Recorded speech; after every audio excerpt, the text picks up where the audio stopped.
Bismillahirrahmanirrahim. Assalamualaikum warahmatullahi wabarakatuh.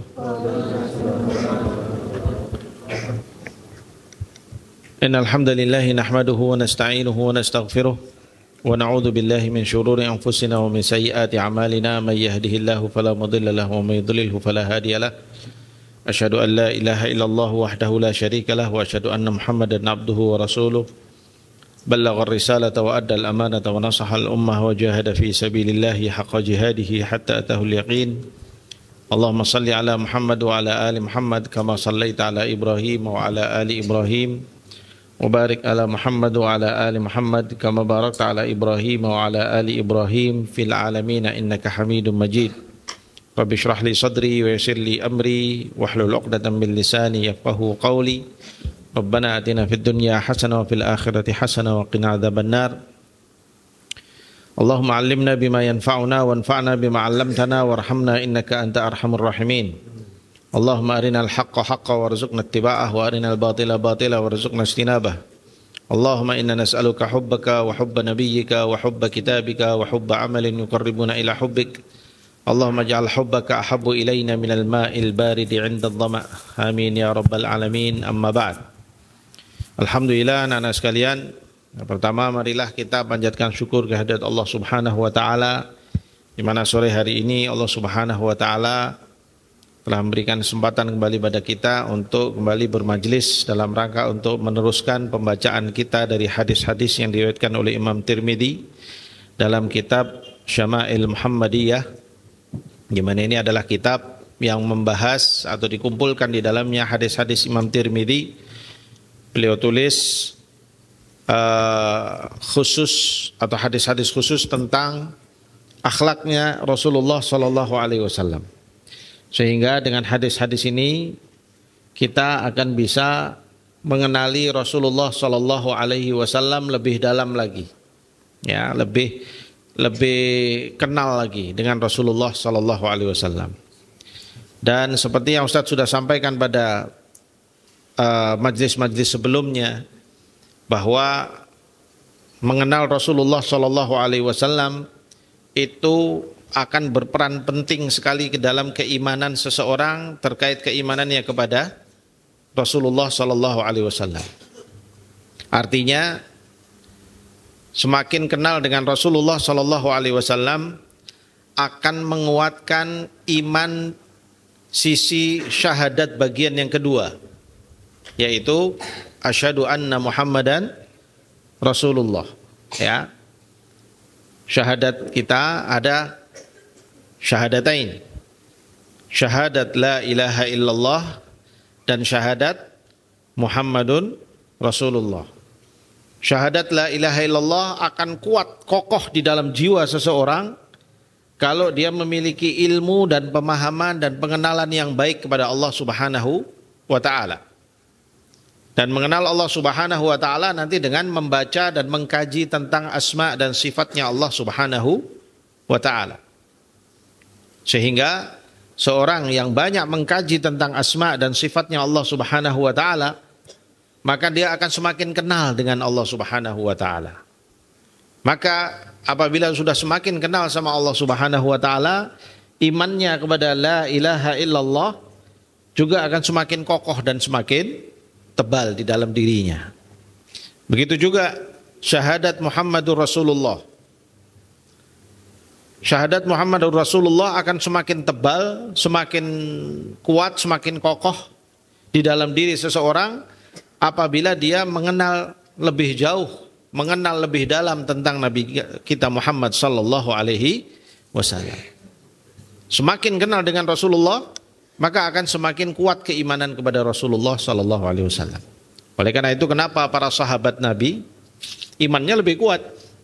Karena mereka kenal betul dengan Rasulullah Sallallahu Alaihi Wasallam. Mereka melihat langsung bagaimana kesehariannya.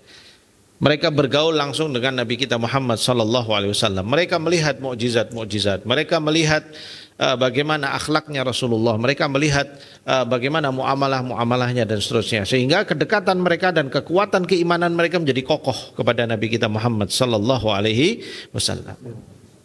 Ya. Ketaatannya kepada Rasulullah sallallahu alaihi wasallam menjadi sangat kuat. Karena imannya kepada Rasulullah SAW juga mendalam. Nah, buat kita di zaman sekarang bagaimana ya Syabab? Kita sekarang jaraknya 1400 tahun ya dari beliau. 1400-an tahun. Ya. Atau hampir 1500 tahun. Nah, tidak ada cara lain bagi umat Islam, pemeluk dinul Islam, pengikutnya Nabi Muhammad sallallahu alaihi wasallam, ya, untuk menguatkan imannya kepada Nabi Muhammad sallallahu alaihi wasallam. Tidak ada cara lain kecuali dengan memperbanyak, memperkaya diri, mengenalkan diri kita, ya, mengisi diri kita dengan ilmu-ilmu pengetahuan dan pengenalan kepada Nabi kita Muhammad sallallahu alaihi wasallam. Nah, di antaranya ini hadis-hadis tentang syama'il, ya. Syama'il yaitu akhlak-akhlaknya Rasulullah sallallahu alaihi wasallam. Ya. Nanti juga di sana ada sirahnya Rasulullah sallallahu alaihi wasallam. Bagaimana sejarah perjalanan kehidupan Rasulullah sejak lahir sampai beliau wafat. Bahkan di sana nanti diceritakan bagaimana perjuangan dakwahnya Rasulullah sallallahu alaihi wasallam. Dari situ kita akan banyak mengambil pelajaran dan juga semakin kuat keimanan kita kepada Rasulullah sallallahu alaihi wasallam. Ya. Kemudian membaca bagaimana kisah-kisah para sahabat yang membersamai Rasulullah SAW. Bagaimana kesaksian-kesaksian mereka terhadap Nabi kita Muhammad SAW. Ketika semakin kuat kita membaca semua itu, semakin banyak kita mengkaji dan mempelajarinya, maka iman pada syahadat bagian kedua, yaitu asyhadu anna Muhammadan Rasulullah, akan menjadi kuat, semakin dalam. Ya, jadi iman itu akan kuat di dalam jiwa seseorang apabila dia didukung dengan ilmu. Ya. Makanya Allah Subhanahu wa taala perintahkan pada kita untuk beriman pada Allah harus didasari dengan ilmu. Fa'lam annahu la ilaha illallah thumma astaghfir lidzambik. Berilmulah kamu bahwasanya dia adalah la ilaha illallah. Ya. Nah, dengan ilmu itu akan menjadikan kamu menjadi kuat, kokoh imannya kepada Allah Subhanahu wa taala. Orang sekarang nggak bisa beriman dengan kuat pada Allah Subhanahu wa taala karena dia jahil pada Allah. Ya, dia nggak peduli dengan Allah Subhanahu wa taala. Kenal nggak kenal emang gua pikirin. Nah, gitu mereka, ya. Tapi kalau nggak kenal sama artis-artis di zaman sekarang, wah sedih dia. Nggak kenal sama Allah dia nggak sedih, tapi nggak kenal, kalau nggak kenal sama artis, penyanyi, ya, atau tokoh-tokoh sekarang, maka dia sedih. Nah, ini masalah, ya, nggak benar. Maka seorang mukmin kewajiban pertamanya adalah mempelajari tentang Allah, dan kewajiban pertamanya adalah mempelajari tentang Rasulullah. Dasar ilmu yang paling dasar untuk dipelajari oleh seorang mukmin adalah ma'rifatullah wa ma'rifatur rasul wa ma'rifatu dinul Islam. Mengenal Allah, mengenal Rasulullah, dan mengenal dinul Islam. Nah, itu pelajaran, dan itulah yang dipelajari oleh setiap mukmin. Ya, itu yang kita pelajari di pondok kita ini, ya, kita pelajari itu semuanya. Bagaimana kita kenal supaya kenal sama Allah, kenal sama Rasulullah, kenal juga sama dinul Islam. Karena orang kalau nggak kenal sama tiga itu nggak bisa beriman. Orang kalau nggak kenal sama Allah, bagaimana mau beriman sama Allah? Kalau nggak kenal sama Rasulullah, bagaimana mau beriman pada Rasulullah? Nggak kenal sama dinul Islam, bagaimana dia mau taat dalam dinul Islam? Dia nggak bisa melihat keindahan dinul Islam karena dia tidak pernah mempelajari dinul Islam. Disuruh belajar juga nggak serius belajarnya, umpamanya, ya. Dia acuh tak acuh dengan itu, ya. Dia i'rad, dia berpaling daripada mempelajari dinul Islam, berpaling dari mempelajari Allah dan Rasulnya. Dan keberpalingan adalah nau'un min anwa'il kufr. Ya, keberpalingan, tidak mau, tidak peduli, ya, terhadap peringatan-peringatan Allah, ya, maka Allah Subhanahu wa taala sebutkan, ya, bahwasanya walladzina kafaru amma undiru mu'ridun, dan orang-orang yang kafir itu mereka berpaling dari peringatan-peringatan yang hadir kepada mereka. Dikenalkan sama Allah mereka nggak peduli, dikenalkan sama Rasulullah mereka nggak peduli, dikenalkan sama dinul Islam mereka nggak mau peduli, mereka nggak mikir, mereka sibuk urusan dunia, mereka sibuk urusan politik duniawi, mereka sibuk urusan dagang, mereka sibuk urusan hal-hal menjadi duniawinya, tapi mereka tidak pernah peduli tentang bagaimana mereka nggak kenal sama Allah, nggak kenal sama Rasulullah, nggak kenal sama dinul Islam. Nah, kita nggak boleh jadi seperti itu ya syabab. Ya, nggak boleh jadi seperti itu. Orang beriman, orang muslim, orang mukmin, dia harus mengisi dirinya dengan ilmu. Dia pelajari, dia ingin kenal sama Allah supaya dia bisa beriman kepada Allah Subhanahu wa taala dengan sebenar-benarnya. Ya, dia belajar tentang Rasulullah supaya dia bisa beriman kepada Rasulullah Muhammad sallallahu alaihi wasallam dengan sebenar-benarnya. Dia pelajari dinul Islam supaya dia bisa amalkan syariatnya Allah Subhanahu wa taala dalam hidupnya, dan dengan jalan seperti itulah kemudian nanti dia akan selamat di sisi Allah Subhanahu wa taala, ya.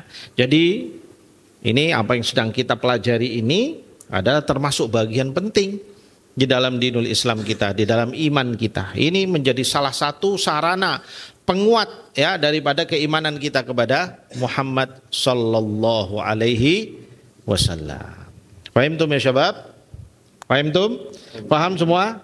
Ya, sehingga nanti apa yang dipelajari di sini yang diriwayatkan oleh Imam Tirmidzi semuanya menjadi pengenalan kita, semakin kenal kepada Nabi kita Muhammad sallallahu alaihi wasallam. Baik, kita masuk pada pembahasan hadis-hadisnya.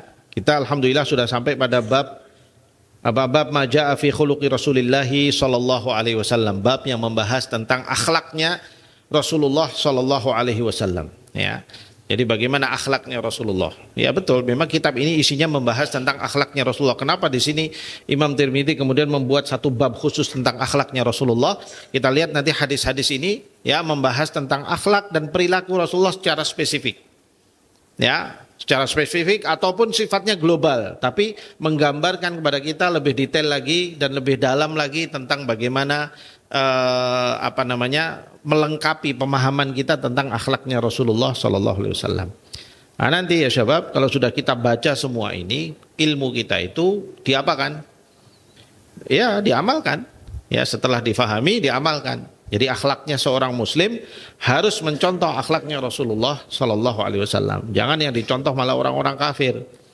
Yang dicontoh adalah orang-orang fasik.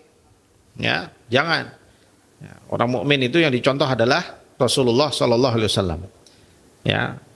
Laqad kana lakum fi Rasulillahi uswatun hasanah. Kata Allah Subhanahu wa taala.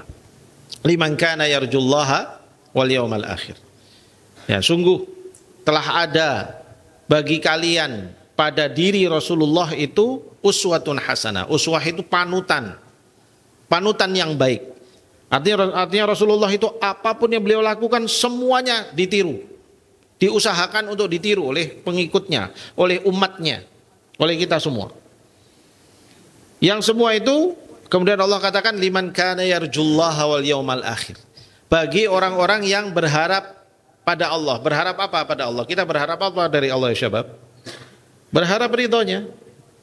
Harapan kita dari Allah adalah ridhonya Allah Subhanahu wa ta'ala. Liman kana yarjullah wal yaumal akhir, dan berharap pada hari akhir. Berharap apa kita di hari akhir? Berharap selamat dari neraka dan masuk surga. Ya. Wa man kana Allah Subhanahu wa ta'ala faman zuhziha 'anil nari wa udkhilal jannah faqad faz. Ya. Dan siapa yang diselamatkan dari neraka dan dimasukkan ke dalam surga, maka sungguh dia adalah orang yang telah menang. Nah, begitu. Jadi yang kita cari dari akhirat apa? Selamat dari neraka. Ya. Makanya untuk selamat dari neraka itu apa jalannya? Jalannya mencontoh. Contoh yang dicontohkan oleh Rasulullah Sallallahu Alaihi Wasallam dalam kehidupannya kita amalkan, sehingga mudah-mudahan Allah Subhanahu Wa Taala memberikan keselamatan pada kita dari neraka insyaallah. Ya, baik. Nah, ini tentang akhlaknya Rasulullah SAW. Kemarin kita sudah baca beberapa hadis dan hari ini sampai pada hadis nomor 333.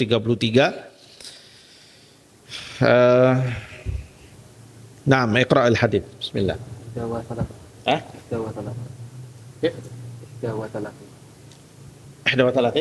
Oh, 331. Oh ya, dua hadis sebelumnya ya. Baik, labas, iqra, bismillah.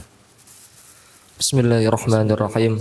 Qala al-muallif rahimahullah ta'ala wa huwa al-imam at-Tirmidzi rahimahullah ta'ala في كتابه الشمائل المحمدية قال الحديث 331 حدثنا قتيبة بن سعيد وأحمد بن عبدة هو الضبي والمعنى واحد قال حدثنا حماد بن زيد عن سلم العلوي عن أنس بن مالك عن رسول الله صلى الله عليه وسلم أنه كان عنده رجل به أثر صفرة قال وكان رسول الله صلى الله عليه وسلم لا يكاد يواجه أحدا بشيء يكرهه فلما قام قال للقوم لو قلتم له يدع هذه الصفرة. Nah, hadis nomor 331 ini dari Anas bin Malik radhiyallahu anhu. An Rasulillah sallallahu alaihi wasallam, dari Rasulullah sallallahu alaihi wasallam, annahu kana indahu rajulun bihi atharu sufrah. Bahwa suatu hari Rasulullah SAW berdampingan dengan seorang laki-laki yang memiliki bau sufrah. Bau sufrah. Sufrah adalah salah satu jenis wangi-wangian yang biasanya dipakai oleh wanita. Jadi ini ada seorang sahabat, entah bagaimana dia pokoknya pakai minyak wangi mungkin di rumahnya, tapi minyak wanginya itu adalah minyak wangi untuk perempuan. Dipakai sama orang laki-laki. Jadi ya aneh gitu. Ini minyak wangi itu kan sebenarnya ada jenis-jenisnya ya. Ada jenis-jenis minyak wangi yang khusus memang untuk laki-laki dan ada minyak wangi yang memang untuk perempuan. Walaupun sama-sama wangi, tetapi bau-bau tertentu itu ya memberikan memberikan efek tertentu ya kepada orang yang memakai. Maka para ahli minyak wangi ya itu nanti akan membedakan, oh ini khusus untuk laki-laki, ini untuk khusus untuk perempuan. Nah, sufrah adalah salah satu jenis daripada minyak wangi yang biasanya dipakai untuk perempuan. Nah, suatu hari ada seorang sahabat laki-laki ketika mendekat ya bersama dengan Rasulullah SAW, tercium bau sufrah, ya tercium bau sufrah, sehingga bagi Rasulullah itu aneh dan ya nggak pantas lah gitu, laki-laki kok pakai minyak wanginya perempuan, gitu ya. Ini juga menunjukkan kepada kita bagaimana Rasulullah SAW itu paham tentang minyak wangi, karena Rasulullah termasuk pecinta minyak wangi ya. Nah, kita sudah ambil di hadis-hadis sebelumnya bagaimana Rasulullah SAW sangat suka kepada wangi-wangian, sehingga orang bisa mengenali Rasulullah masuk ke dalam masjid, tercium bau minyak wanginya saja sudah langsung tahu ini Rasulullah sudah masuk masjid. Nah begitu ya, sudah langsung tahu. Karena kalau orang itu sudah terbiasa menggunakan satu minyak wangi tertentu, maka ketika dia lewat saja udah tahu, oh ini si fulan ada di sini karena ada bau minyak wanginya, begitu ya. Nah, Rasulullah dulu sampai seperti itu. Qala wa kana Rasulullah sallallahu alaihi wasallam la yakadu yuwajihu ahadan bi syai'in yakrahu. Dan adalah Rasulullah SAW itu tidak suka untuk menegur orang di depannya. Ya, kenapa? Ya karena Rasulullah adalah sosok yang sangat orang yang memiliki haibah. Orang yang memiliki haibah, memiliki kewibawaan tinggi. Sehingga kalau ada orang langsung ditegur di tempat di situ, pasti orangnya akan sangat malu sekali. Dan ini adalah akhlak yang mulia. Ya, apabila kamu menjadi seorang yang disegani oleh orang banyak, maka kamu jangan sembarangan nuding-nuding orang di depan orang banyak. Kalau negur orang di depan orang banyak, enggak malu nanti dia. Ya, sehingga harus dijaga adab seperti ini sebagaimana kebiasaan Rasulullah Sallallahu Alaihi Wasallam. Ya, falamma qama, ketika kemudian orang itu berdiri dan pergi, qala lil qaum, ya Rasulullah SAW berkata kepada salah seorang sahabat yang lain yang ada di sekitar beliau, lau qultum lahu yada'a hadhihi sufrah. Ya, tolonglah kalau bisa kamu ingatkan beliau itu jangan menggunakan minyak wangi sufrah lagi, karena itu adalah minyak wanginya perempuan. Rasanya nggak pantas tuh kalau dia pakai seperti itu. Begitu. Jadi ditegur, orangnya sudah pergi tapi ditegur melalui orang lain yang kalau orang itu menegur si sahabat ini, sahabat itu nggak terlalu malu. Ya, nah ini diantara adab ya bagaimana hilm atau kebijaksanaan Rasulullah Shallallahu Alaihi Wasallam, akhlak sekaligus menunjukkan kebijaksanaan beliau di dalam menegur orang. Apakah Rasulullah tidak pernah menegur orang secara langsung? Enggak juga, pernah juga. Ya, khususnya apabila ada hal-hal yang sifatnya harus ditegur pada waktunya. Sehingga para ulama mengatakan bahwasanya takhirul bayan an maudhi'il hajati la yajuz. Tidak boleh mengakhirkan sebuah penjelasan di waktu yang sangat dibutuhkan. Ya. Kenapa? Kalau suatu itu penting dan harus ditegur pada saat itu, karena kalau sudah lewat momennya maka akan kehilangan momen penting dari suatu masalah tersebut, maka Rasulullah akan menegur pada pada orang tersebut. Ya, sebagaimana di dalam beberapa peristiwa-peristiwa Rasulullah menegur, khususnya kalau sebuah peristiwa kesalahan yang sangat parah, ya, maka beliau akan langsung menegur di tempat. Ya, contoh seperti orang yang ditegur oleh Rasulullah SAW karena sholatnya terlalu cepat. Hadis ini diriwayatkan oleh Imam Muslim. Sholatnya cepat, dia nggak baca. Allahu Akbar, ruku, sujud, ya, dia sujud, assalamualaikum, ya, dia nggak baca. Lalu oleh Rasulullah ditegur, sini, kamu belum sholat, ulangi sholatmu. Dia sholat lagi, seperti itu lagi, panggil lagi, sini, kamu belum sholat, ulangi sholatmu lagi, ya, sampai 3 kali. Lalu sahabat itu mengatakan, ya Rasulullah, la ujidu aktsaru min dzalik, aku tidak bisa sholat lebih baik dari ini. Aku sholatku ya begini, setiap hari begini. Lalu kemudian Rasulullah panggil, sini, kamu duduk sini. Saya ajari bagaimana caranya sholat. Apabila kamu sholat, menghadaplah kiblat, kemudian terus diajari satu persatu, dibacalah ini terus sampai kepada akhir daripada sholat. Sehingga hadis itu akhirnya menjadi hadis yang mengajarkan, yang cukup sempurna mengajarkan tentang bagaimana cara sholat dan bacaan-bacaannya. Ya. Sehingga ini salah satu contoh bagaimana Rasulullah menegur orang pada saatnya. Karena apa? Kalau ini orang sudah pergi keluar dari masjid, wallahualam nanti ketemu enggak sama Rasulullah untuk menegur, ya, mengajari dia tentang sholat, mungkin bisa jadi enggak ketemu lagi. Makanya Rasulullah langsung menegur orang itu di situ, ya, bukan melalui orang lain. Tolong kamu bilangin ini sholatnya jangan cepat-cepat. Nanti kan wallahualam orang ini bisa enggak ngajari sholat yang benar, ya kan? Sehingga Rasulullah memutuskan untuk menegur saat itu juga orang itu, karena kaitannya memang yang bisa mengajari cara sholat yang benar adalah Rasulullah Shallallahu Alaihi Wasallam. Nggak bisa dititipkan sama orang lain urusan sholat. Makanya langsung ditegur oleh Rasulullah pada saat itu. Beda dengan urusan orang ini tadi, gara-gara pakai minyak wangi perempuan, ini nggak masalah, ini bisa ditegur melalui orang lain. Tapi kalau saya tegur dia di sini, mungkin dia akan malu di depan orang banyak, ya. Tapi kalau yang soal sholat tadi, mau malu atau nggak malu nggak penting. Yang penting dia sholat harus beres. Karena memang tidak ada yang bisa menerangkan dalam masalah ini kecuali hanya Rasulullah Sallallahu Alaihi Wasallam. Begitulah akhlaknya Rasulullah Sallallahu Alaihi Wasallam dan kebijaksanaan beliau di dalam bermuamalah dengan para sahabatnya dan cara bagaimana beliau mengajarkan ilmu kepada para sahabatnya. Ya, luar biasa sekali. Nah, lanjut. Ahsanallahu ilaikum. Qala rahimahullahu ta'ala, حدثنا محمد بن بشار قال حدثنا محمد بن جعفر قال حدثنا شعبة عن أبي إسحاق عن أبي عبد الله الجدلي واسمه عبد بن عبد عن عائشة أنها قالت لم يكن رسول الله صلى الله عليه وسلم فاحشا ولا متفحشا ولا صخابا في الأسواق ولا يجزئ بالسيئة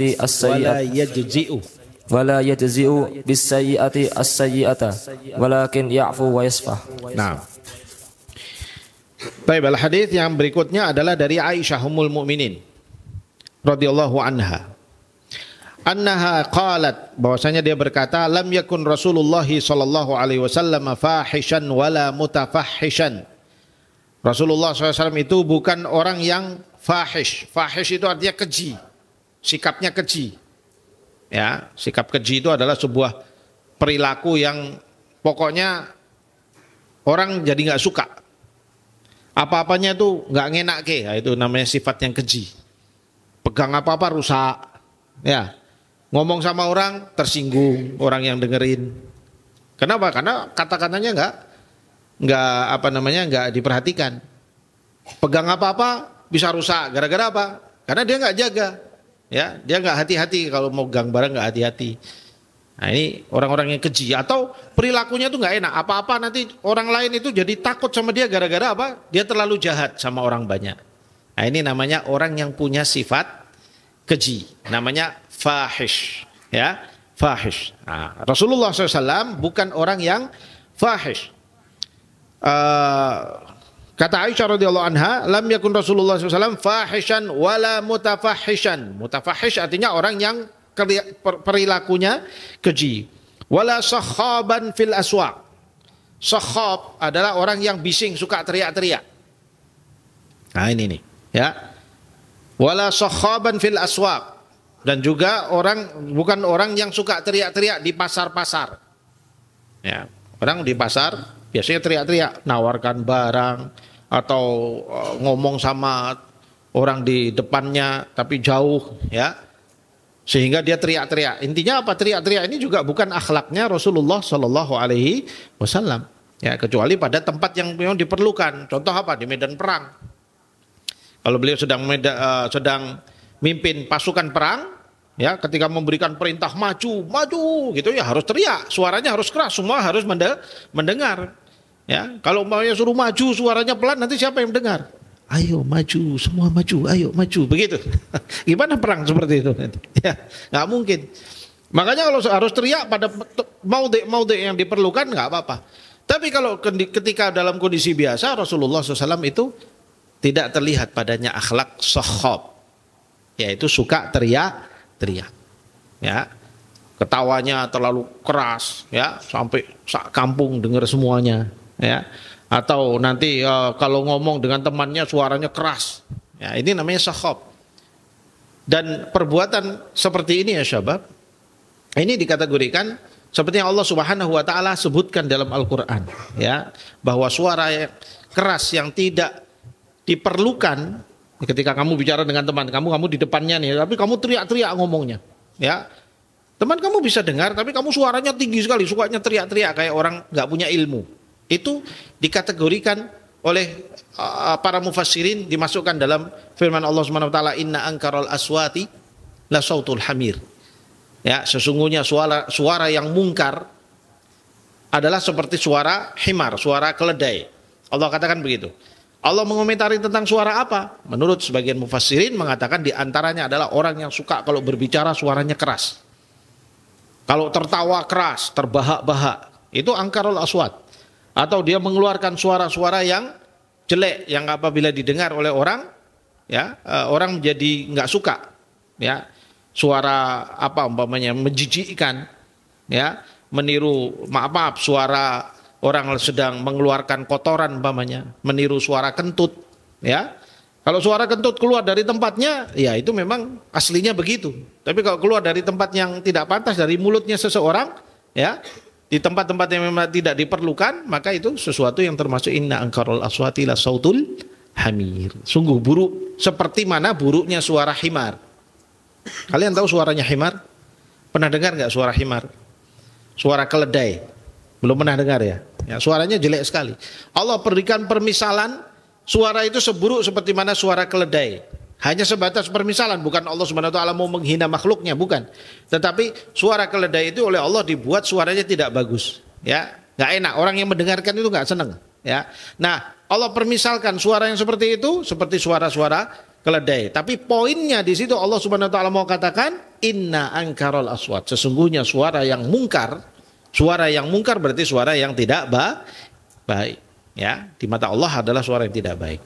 Nah, di antara yang dimasukkan oleh para ulama dengan suara yang mungkar adalah suara yang suka teriak. Ya, makanya Ustadz sering ingatkan, antum kalau berada di asrama, ya, berada di kamar, jangan suka teriak-teriak. Kalau gojek dengan temannya, ya, bergurau dengan temannya, jangan suka teriak-teriak. Dijaga suaranya, ya, dijaga suaranya. Nanti kalau pada saat diperlukan, silahkan, ya. Ketika di halakoh, umpamanya ustadznya nanya, keluarkan suaranya untuk supaya jelas semuanya dan semua bisa mengambil pelajaran dari apa yang kamu sampaikan. Tapi kalau gojekan suaranya wah teriak-teriak, ketawanya kemana-mana. Tapi kalau di kelas nanti ustadznya nanya, suaranya keluarnya kecil, ya, malu-malu mengeluarkan suara. Lah ini bukan akhlaknya orang yang baik, ya. Makanya di sini Rasulullah memberikan pelajaran sebagaimana disampaikan oleh Aisyah Ummul Mukminin, ya. Termasuk diantaranya ketika marah umpamanya, ya, Rasulullah SAW marah ya tidak pernah kemudian berteriak-teriak marah-marahnya, kecuali memang pada saat marahnya itu beliau harus menyampaikan informasi untuk orang banyak, maka suaranya dikeraskan supaya orang banyak mendengar informasi dari beliau. Nah itu silahkan. Tapi kalau hanya sekadar mau teriak-teriak saja dalam suara, enggak. Bahkan termasuk akhlak Rasulullah yang kita baca sebelum-sebelumnya dari hadis-hadis yang telah kita baca sebelum ini, beliau itu kalau bertutur kata dengan orang, berbicara dengan orang, pasti menyenangkan. Ya kan? Kemarin yang dari riwayatnya siapa itu? Jadi kalau dia berbicara dengan Rasulullah, kelihatan suaranya yang lembut, senyumnya yang merekah, ya, sikapnya yang menyenangkan, sehingga orang yang diajak bicara sama Rasulullah itu langsung merasa dirinya seakan-akan, Rasulullah berarti sangat mencintai saya. Jadi kayak GR gitu ya, langsung gede rasa, merasa bahwasanya dia orang yang paling dicintai oleh Rasulullah Shallallahu Alaihi Wasallam. Akhlaknya begitu. Nah, begitulah seharusnya, ya. Dan begitulah akhlak seorang dai. Ya, pada siapapun, ketemu siapapun, kalau bertutur kata yang ramah, yang baik, ya, wajahnya juga berseri-seri dengan siapapun, baik dengan orang yang dia senangi maupun dengan orang yang dia tidak senangi. Begitulah akhlaknya Rasulullah Shallallahu Alaihi Wasallam. Ya. Wala sakhaban fil aswaqi wala yajzi'u bis sayyi'ati sayyi'ah, dan beliau tidak suka membalas keburukan dengan keburukan. Ya, kalau dipukul orang lalu balas mukul lagi umpamanya, ya enggak. Beliau cenderung maafkan. Ya, kalau disakiti oleh orang, ya beliau maafkan. Urusan-urusan seperti itu buat beliau gampang. Kalau yang disakiti dirinya sendiri, beliau akan mudah maafkan. Diomongi kasar oleh orang, kalau yang diomongi itu adalah kaitan dengan dirinya, yang disakiti adalah pribadinya, maka beliau tidak akan membalas. Wala yajzi'us sayyi'ah bis sayyi'ah. Ya, tidak akan membalas. Dia kan ngomong kasar sama saya, Ustaz, jadi saya juga harus ngomong kasar. Dia sih akhlaknya seperti itu. Nah, itu akhlak anak-anak. Kamu lihat anak-anak itu, kalau anak-anak kecil, ya mungkin kalau kalian masih suka seperti itu, sebagian, nah ini mulai ditinggalkan. Karena Rasulullah SAW mengajarkan kita nggak begitu. Kamu kalau diajak teman kamu, jangan ajak balik. Ya, sabar aja. Kalau itu yang diajak diri kamu, kamu sabar. Dan disitulah kamu akan melatih diri kamu untuk menjadi orang dewasa, sebagaimana Rasulullah Shallallahu Alaihi Wasallam. Dahulu Rasulullah itu sering dihina macam-macam, dibilang tukang sihir, dibilang tukang syair, ya, dibilang tukang dongeng. Padahal yang beliau bawa adalah ayat-ayat Allah Subhanahu Wa Taala. Bayangkan, kamu nyampaikan ayat Allah, dibilang itu mah dongeng-dongeng, kamu sukanya dongeng. Bagaimana sakit hatinya Rasulullah SAW. Ya, tapi ketika hinaan-hinaan seperti itu hanya datang kepada diri beliau sendiri, maka beliau akan diam. Tapi jangan sekali-kali mencela dinul Islam. Jangan sekali-kali mencela Allah Subhanahu Wa Taala atau mencela dinul Islam. Ya, maka beliau akan bangkit membela apapun. Ya, beliau siap berkorban harta dan nyawa untuk bangkit membela Allah dan dinul Islam. Begitulah akhlak yang dicontohkan oleh Rasulullah SAW. Ya, jadi wala yajzi'us sayyi'ata bis sayyi'ah, walakin ya'fu wa yasfah. Tetapi beliau lebih suka untuk memaafkan, wa yasfah, dan beliau suka untuk berjabat tangan. Atau bisa diartikan yasfah di sini adalah berdamai.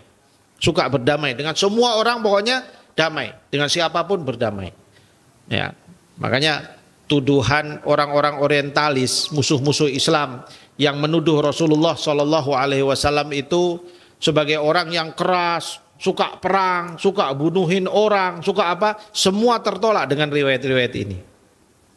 Riwayat orang yang menemui Rasulullah, yang ketemu sama Rasulullah, yang melihat langsung Rasulullah, selalu menceritakan Rasulullah sosok yang lembut, Rasulullah sosok yang menyenangkan, Rasulullah sosok yang tidak suka membalas keburukan dengan keburukan, tapi suka berdamai dengan siapapun. Nah begitu. Tapi orang-orang yang musuh-musuhnya Rasulullah selalu menggambarkan kepada tentang Rasulullah SAW sebagai sosok yang mengerikan, suka membunuh orang, suka ini ya. Jadi ada apa yang disebut dengan monsterisasi. Nah, monsterisasi itu artinya digambarkan seperti monster, padahal Rasulullah bukan monster. Beliau adalah sosok yang sangat menyenangkan, ya. Dan begitulah memang perintah Allah Subhanahu wa taala kepada beliau. Ya. Walau kunta faddan ghalidhal qalbi lam faddu min haulik. Ya. Kalau engkau menjadi sosok yang keras, ghalidhal qalbi, alot hati, tidak bisa memaafkan orang, ya, apa-apa enggak senang sama orang dan sebagainya, semuanya serba enggak senang. Ya, sulit bermuamalah dengan orang banyak.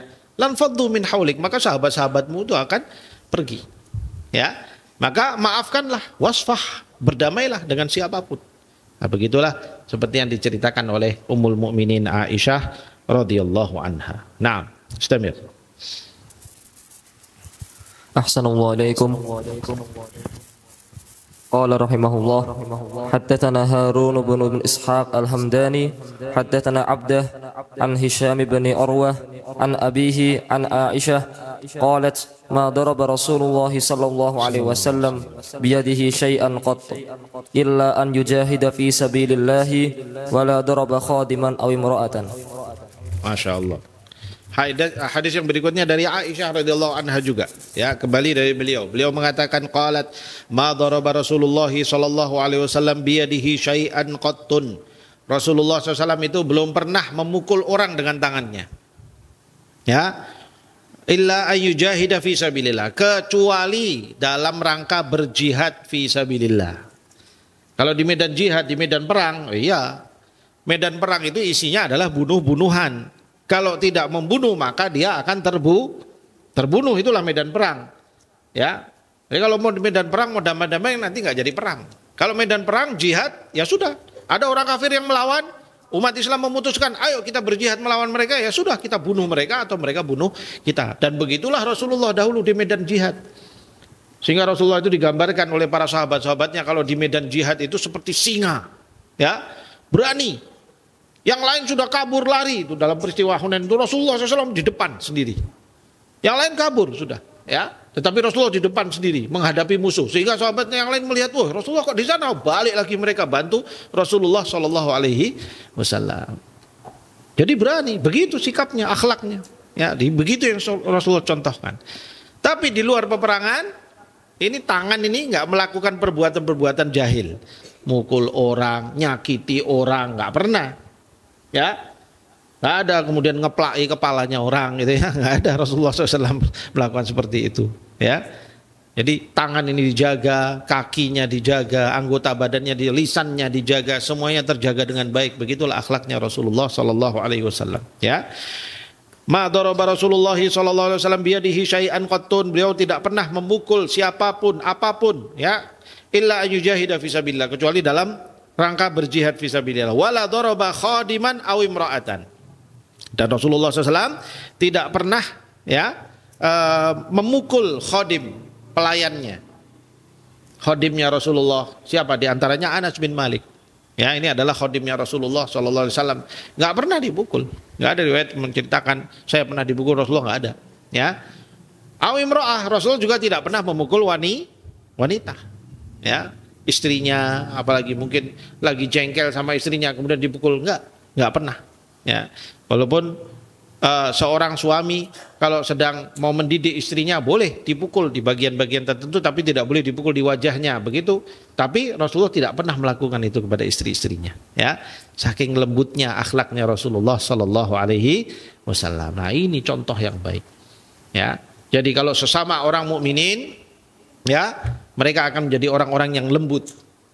Rasulullah sangat lembut sesama orang-orang yang berhadapan dengan beliau.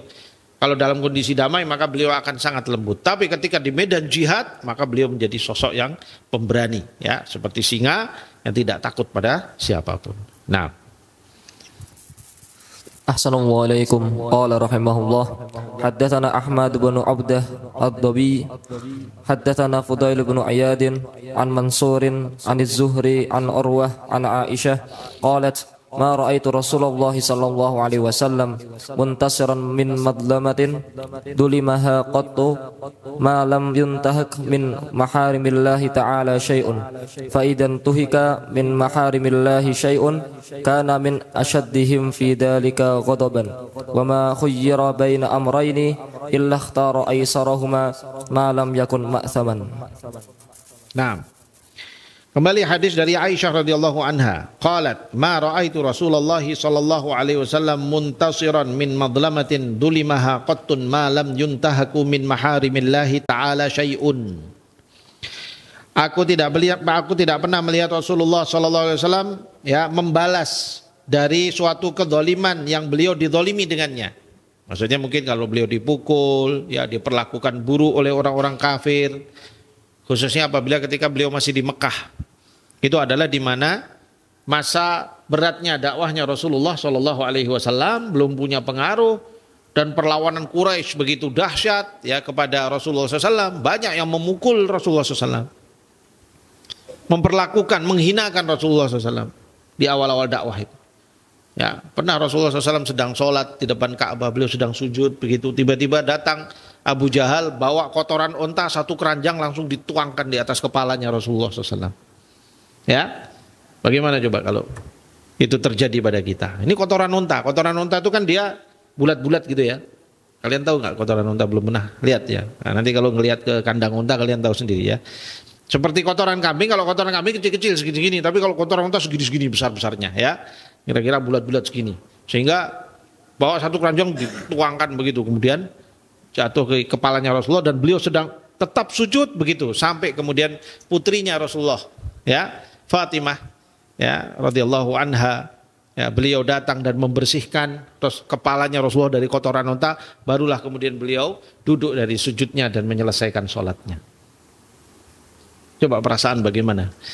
Itu salah satu contoh disakitinya. Belum lagi nanti orang-orang Mekah itu kalau jahilin Rasulullah, kalau lagi jalan nanti dipukul, ya, lagi jalan nanti bawa tongkat dipentung kepalanya, ya, perlakuan-perlakuan seperti itu udah sering sekali. Tapi apa sikapnya? Bagaimana akhlaknya? Beliau katakan apa di sini? Ma ra'aitu Rasulullah muntasiran min madlamatin dulimaha qattun. Aku tidak pernah melihat Rasulullah SAW membalas suatu perbuatan keburukan, kezaliman yang dizalimkan kepada beliau. Artinya apa? Ketika dia dijahili oleh orang, diperlakukan buruk itu tadi. Malam yuntahaku min maharimillahi ta'ala. Selagi ya tidak ada pelanggaran ataupun kezaliman yang sifatnya menghina dari kehormatan Allah Subhanahu wa ta'ala. Kalau yang sudah dihina Allah dan Rasulnya, maka Allah Subhanahu wa ta'ala yang dihina. Yang dihina adalah risalahnya Rasulullah sallallahu alaihi wasallam. Yang dihina adalah dinul Islam, maka beliau akan bangkit. Ya, kalau yang dihina adalah dirinya, maka beliau sabar. Fa idan tuhika min maharimillahi syai'un kana min asyaddihim fi dzalika ghadaba. Apabila ada suatu bagian daripada kehormatan Allah, syariatnya atau apapun yang menjadi hal penting tentang Allah Subhanahu wa taala dihina di situ, maka kana min asyaddihim fi dzalika ghadaba, maka beliau akan menjadi orang yang paling terlihat marahnya. Kenapa sih Rasulullah kok begitu? Saking cintanya sama Allah Subhanahu wa taala. Ya, kalau kita Allah dihina, dibilang begini, dibilang begitu, kita diam aja. Kenapa? Karena kita nggak cinta sama Allah Subhanahu wa taala. Ya, hatinya belum tertaut sama Allah Subhanahu wa taala. Kita kalau cinta, contoh, kamu cinta nggak sama bapak sama ibumu? Sama abi umi di rumah? Cinta nggak? Kalau tiba-tiba ada orang teman kamu tiba-tiba menghina abi umimu, kamu marah nggak? Marah. Karena apa? Karena cintanya sama abi dan umi. Ya kan? Saking cintanya, ingin jangan sampai kehormatan mereka jatuh karena orang. Nah, begitulah Rasulullah saking cintanya sama Allah, kalau ada orang menghina Allah, ada orang menghina syariatnya Allah, maka beliau akan marah. Dan begitulah seharusnya akhlak seorang muslim sampai di zaman sekarang. Hari ini banyak orang menghina Allah dan Rasulnya. Banyak orang mencela syariat Allah. Tapi sedikit dari kaum muslimin yang bangkit untuk membela. Mereka diam saja. Tapi kalau diri mereka yang dihina, wah, jihad fisabilillah, ya, untuk membela harga dirinya. Padahal yang dilakukan Rasulullah sebaliknya, kalau yang dihina dirinya nggak ada masalah, tapi kalau yang dihina Allah dan Rasulnya, maka beliau akan bangkit. Begitulah ya akhlaknya Rasulullah. Wa ma khuyyira baina amrayni illa ikhtara aisarahuma ma lam yakun ma'thama. Ya. Dan tidak ada pilihan yang apabila dipilihkan kepada Rasulullah dua pilihan, kecuali pasti beliau akan memilih mana yang lebih mudah. Jadi kalau ada pilihan dalam suatu ketentuan, dalam syariat, mana yang mudah, yang begini atau yang begitu, maka beliau akan pilihkan buat kita yang lebih mudah. Ya, kalau ada pilihan barang, umpamanya dalam tawar menawar, maka beliau akan mudah dalam tawar menawar. Kalau ada pilihan dalam urusan bersikap pada sesuatu, maka beliau akan bersikap yang lebih mudah memaafkan. Itulah akhlaknya Rasulullah, dan itu menunjukkan kelembutan hati. Orang yang selalu memilih mana yang mudah, mana yang bisa terselesaikan dengan cepat, itu menunjukkan kelembutan hati seseorang. Tapi kalau orang ngotot, oh enggak, pokoknya kalau enggak begini saya enggak mau. Saya kalau enggak begini enggak. Pokoknya itu namanya menunjukkan kerasnya hati. Kenapa kerasnya hati? Ya, hati yang keras itu hati yang kosong dari iman. Hati yang jauh dari Allah. Hati yang jauh dari bimbingan, dari ayat-ayatnya Allah Subhanahu wa taala, hati itu akan mengeras, menghitam keras, dan biasanya banyak maksiat. Hati-hati yang demikian itu banyak maksiat. Makanya ahlul ma'asi, orang-orang fasik, itu terlihat keras. Mereka kalau ada urusan-urusan apa, wah otot-ototan, sampai kemudian kelahi di pasar, mereka kelahi hanya urusan apa, tempe atau urusan rebutan urusan yang remeh-temeh. Orang-orang fasik begitu akhlaknya. Tapi orang mukmin karena hatinya lembut, kalau urusan-urusan gitu gampang, sudahlah. Ya, dia ditipu oleh orang, ya dia sabar. Kalau dia tahu dia minta haknya, kalau nggak dikembalikan sudah nggak usah rame. Kalau urusan-urusan hanya urusan kecil, ya sudahlah. Kenapa? Karena nanti dia ribut sama orang, bisa jadi dia nyakiti orang, malah urusannya panjang di hadapan Allah. Dia ngomong menyakiti hati orang, nanti dihisap sama Allah Subhanahu wa taala. Nah, begitu akhlaknya Rasulullah sallallahu alaihi wasallam. Dan begitulah harusnya akhlak kita semua, ya syabab. Ya. Jadi kita contoh akhlaknya Rasulullah. Kalau yang dihina dirinya, beliau sabar. Tapi kalau yang dihina Allah dan Rasulnya, maka beliau akan bangkit. Dan kalau diberikan pilihan mana yang mudah dari dua pilihan, maka beliau akan memilih mana yang lebih mudah, malam yakun ma'thama, selagi hal tersebut tidak berdosa. Maksudnya bukan pilihan yang sifatnya melanggar aturan Allah Subhanahu wa taala. Kalau aturan yang mudah ini melanggar aturan Allah, ya nggak bisa, ya. Beliau tidak akan pilih itu. Tapi kalau aturan ini memang dibolehkan oleh Allah, maka beliau akan mengambil pilihan yang mudah untuk memudahkan diri beliau dan memudahkan umatnya. Nah, istamir. Ahsanallahu alaikum. Qala rahimahullahu taala haddatsana Ibnu Abi Umar haddatsana Sufyan an Muhammad bin al-Munkadir an Urwah an Aisyah qalat ista'dana rajulun ala Rasulillah sallallahu alaihi wasallam wa ana indahu faqala. Kamu kalau baca di belakangnya coba dibaca ya supaya enak dibacanya. Jadi haddatsana Ibnu Umar qala haddatsana Sufyanu an Muhammad ibn al-Munkadiri. Nah, begitu. Biasakan seperti itu untuk membiasakan membaca bahasa Arab yang bagus. Jadi jangan di akhirnya semua disukun-sukun semuanya. Memang lebih mudah, tapi enak dibaca. Biasakan. Nanti lama-lama kamu terbiasa insyaallah. Coba diulangi dari awal. Assalamualaikum. Qala haddatsana Ahmad bin Abdah ad-Dabiy haddatsana Fudail bin Ayadin an Mansurin an Az-Zuhri. Bentar, kamu baca yang mana nih? Bawahnya yang 335. Qala haddatsana Ibnu Abi Umar qala haddatsana Ibnu Abi Umar. Ente ini memang perlu dibiasakan supaya nanti kamu terbiasa membaca bahasa Arab yang sempurna, ya. Gak apa-apa, lagi belajar, maaf muskil, ya. Ya Allah, ait, karir. Assalamualaikum. Qala rahimahullah haddatsana Ibnu Abi Umar haddatsana Sufyanu an Muhammad bin al-Munkadiri an Urwata an Aisyata qalat ista'dana rajulun ala Rasulillah sallallahu alaihi wasallam wa ana indahu faqala bi'sa ibnul ashirati aw akhul ashirati thumma adina lahu fa'alana lahu al-qawla falamma kharaja qultu ya Rasulullah qulta قلت ما قلت ثم ألنت له القول فقال يا عائشة إن من شر الناس من تركه الناس أو ودعه الناس اتقاء فحشه. Nah, sulit. Nah, nggak apa-apa. Pertama sulit. Nanti kalau kamu sudah terbiasa, nanti kamu bisa, insya Allah. Taib. Al hadits an Aisyah radhiyallahu anha. Ummul Mukminin kembali, beliau mengatakan qalat ista'dana rajulun an Rasulillah sallallahu alaihi wasallam wa ana indahu. Suatu hari ada seorang yang minta izin. Minta izin itu maksudnya mau masuk ke rumahnya Rasulullah, mau bertamu kepada Rasulullah SAW, ngetuk pintu, minta izin untuk masuk. Wa ana indahu, dan pada saat itu aku sedang berada bersama dengan Rasulullah SAW. Faqala, kemudian tiba-tiba Rasulullah bersabda, bi'sa ibnul ashirati au akhul ashirah. Bi'sa ibnul ashirah, artinya adalah ini orang tidak baik. Jadi ada orang ngetuk pintu, Rasulullah tahu si fulan, ya. Di dalam riwayat orang ini disebutkan namanya adalah Uyainah ibnu Husain. Uyainah ibnu Husain, salah seorang daripada sahabat yang dia orang fasik, ya, banyak maksiat, ya. Dia tinggal bersama Rasulullah tapi banyak maksiat, bahkan dalam riwayat beliau sempat murtad, ya, setelah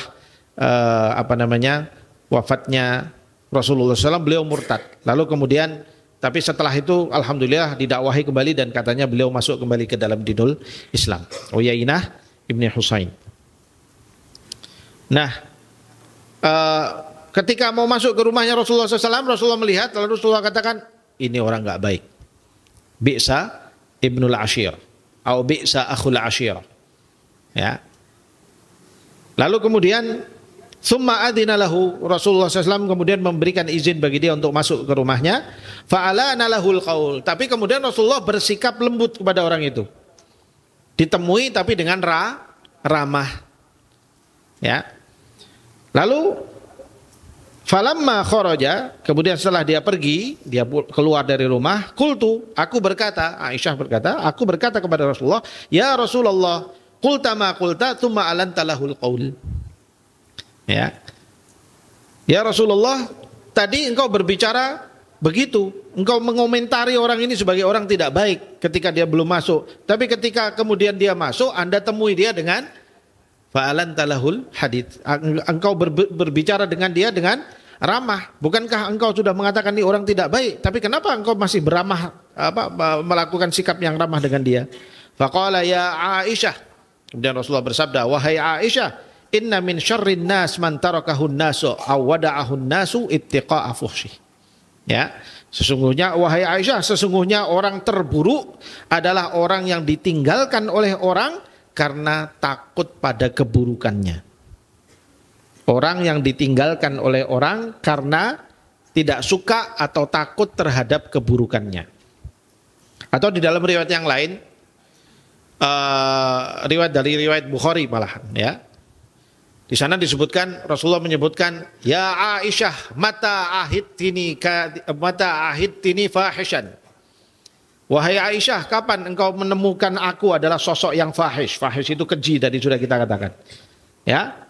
Lalu kemudian Rasulullah meneruskan, inna min syarrin nas man tarakahun nas ittiqa'a fuhsyih.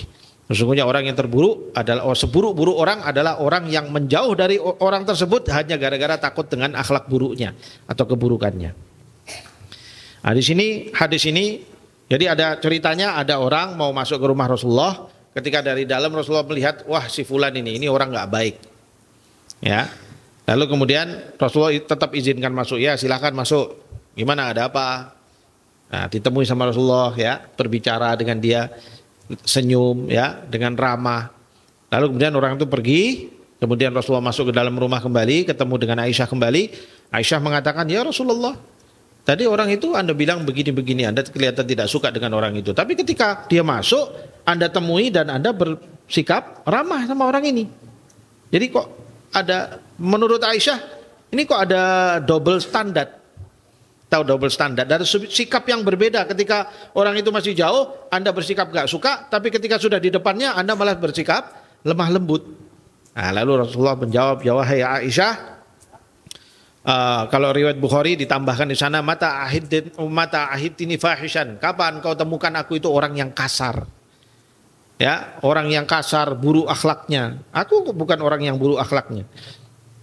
Karena sesungguhnya seburuk-buruk orang adalah orang yang ditinggalkan oleh orang karena takut perbuatan buruknya.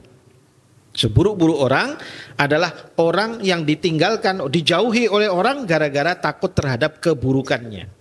Nah, begitu kata Rasulullah.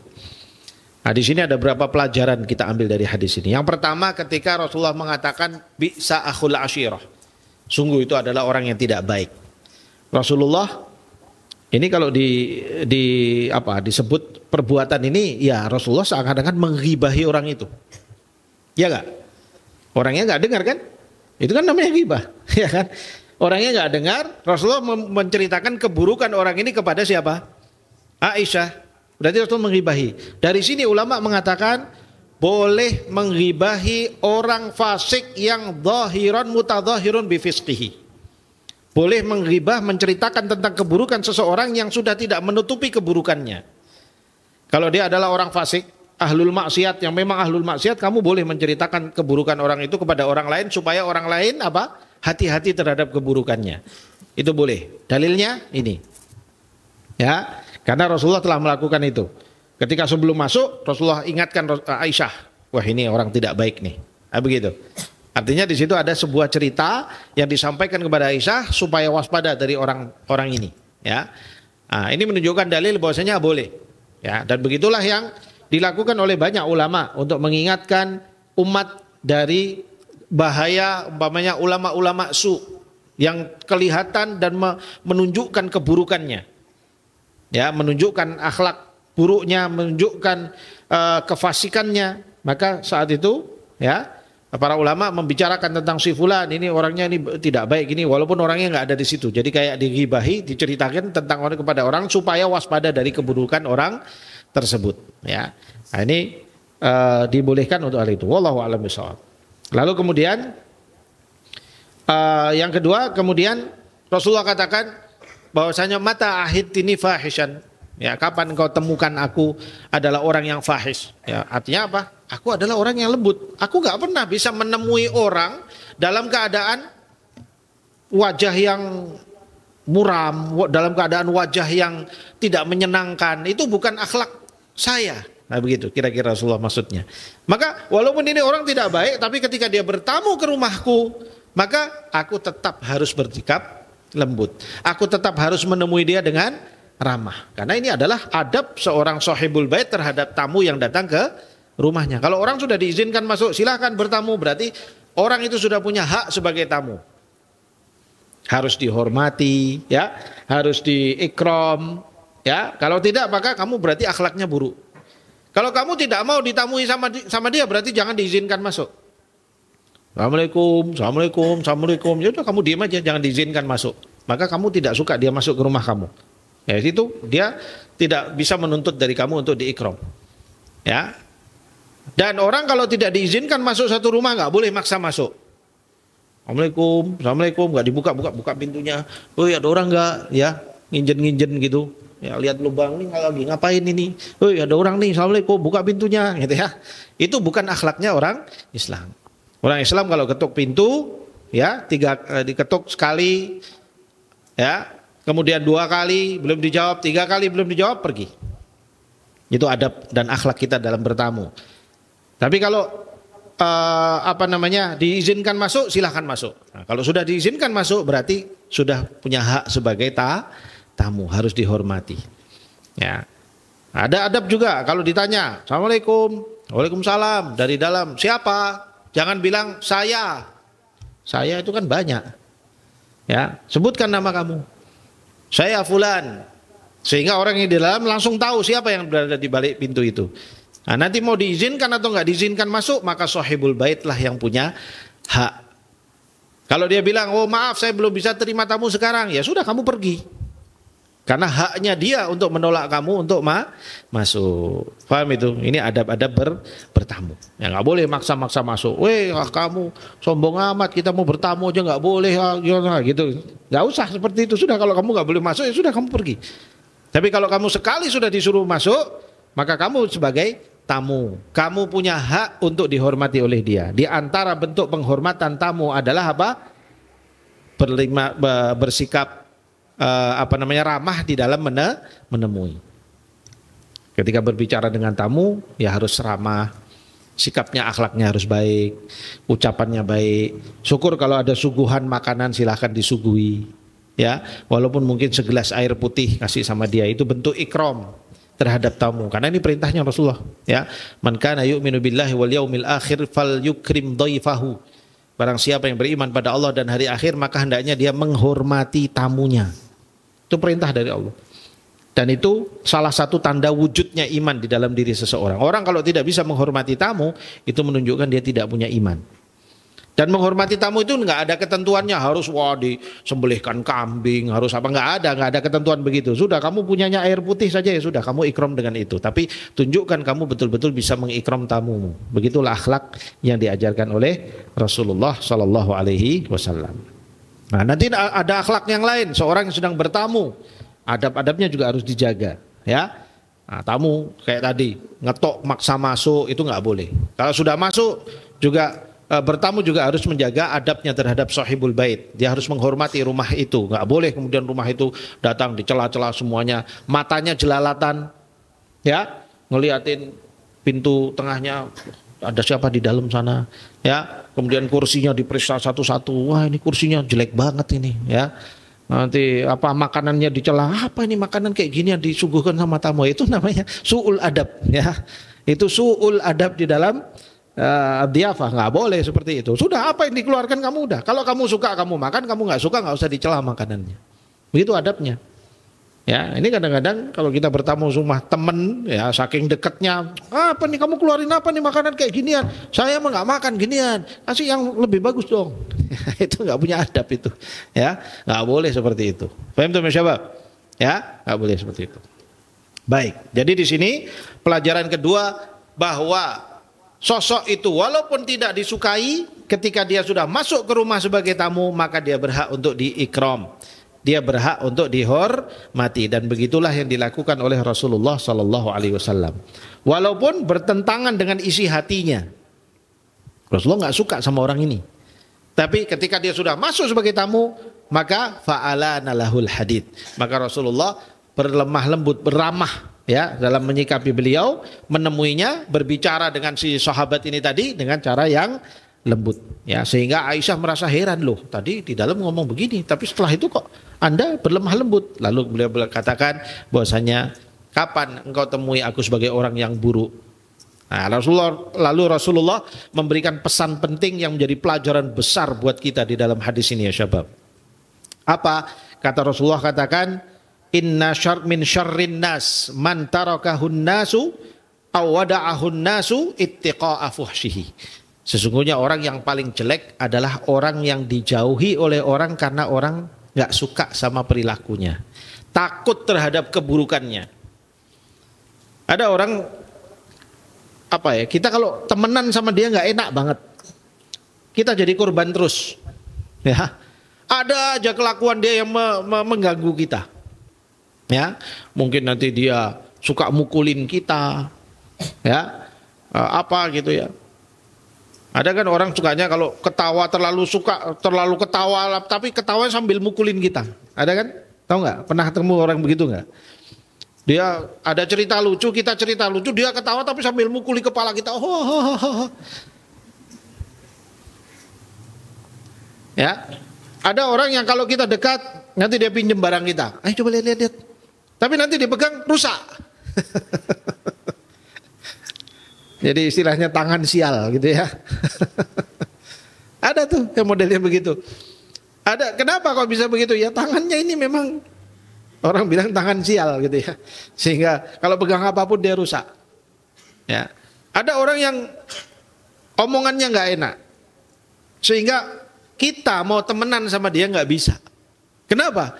Nggak enak rasanya temenan sama dia ini. Ada aja, kalau ketemu mesti ada aja, barangku rusak, omongannya nggak enak.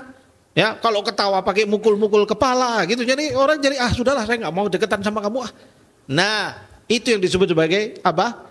Inna min syarrin nas, seburuk-buruk manusia adalah orang yang ditakuti, dijauhi oleh orang karena apa? Ittiqa'a fuhsyi. Takut terhadap keburukannya. Atau orang yang dikenal dengan apa nih? Preman kurang ajar. Nah, istilahnya itu ya.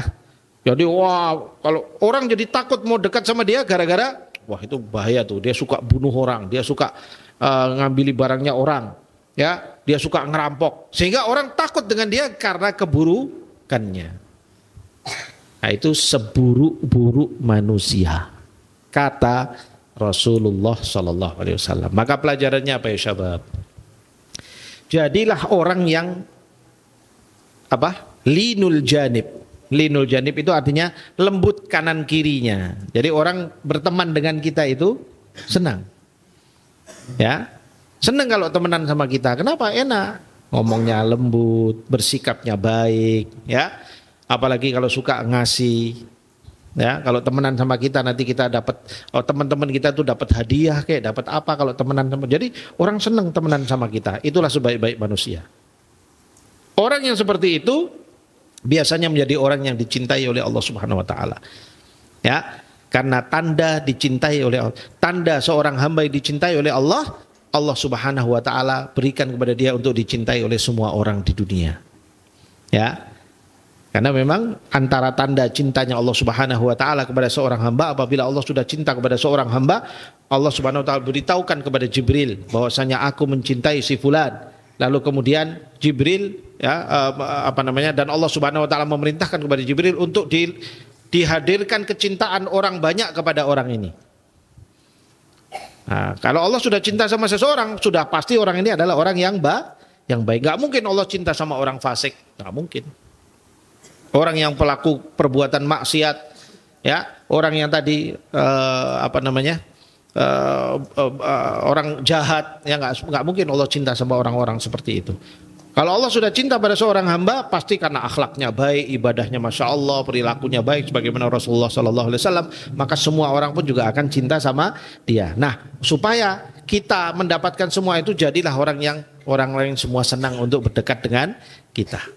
Kalau temenan sama kita, nanti kita bantu, dia dapat. Pokoknya banyak keuntungannya berteman dengan kita. Nah, itu ya.